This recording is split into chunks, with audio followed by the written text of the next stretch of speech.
به ادامه تطبیق پروژه های انکشافی در لوگر به تازگی به ارزش 9.5 میلیون افغانی 3 پروژه مختلف در ولایت لوگر پس از اعمار افتتاح و به بهره برداری سپرده شد.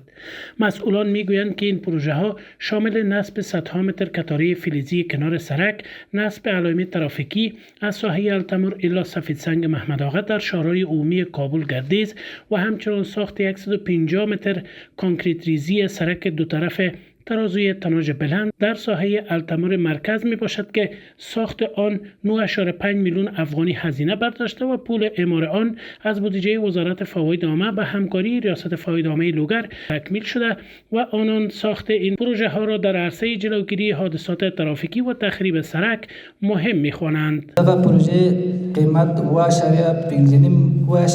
میلیون افغانی ده چې د افغانستان اسلامي امارت د ټولګټو وزارت لخوا تمویل کیږي او په 3 میاشتو کې تطبیق شوی ده. او دویم پروژه چې د التمر ترازو د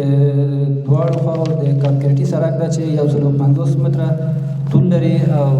قیمت 2 میلیون افغانۍ ده. په دا ټول د څلورنیمو کلو کې چې د افغانستان کوم باسازي سوی او روان سوی او اوس هم روان ده، د هغوی د 20 کلو خدمت د امارت د 4 کلو په اندازه باندې ونی او نه د خپل سترګو باندې وینو. از سوی دیگر دریوران شهرهای عمومی کابل گردیز از نصب کتاره‌های فلزی و علائم ترافیکی اظهار خرسندی می‌کنند و آن را در جلوگیری و کاهش حادثات ترافیکی مهم می‌خوانند. په دې ساحه کې د برانه چې موټر راتلل نو د ساحه نه به موټر اوختل لاندې سرک ته بتلل نو اوس الحمدلله ډیر خوشاله یو ډیر ښه کار وسه چې دا د ډیر خطر نه بچول موټر مخکې په پدې کې دا شی نه و شباس چلا بړو خویدلو لاندې غورځیدلو موټر.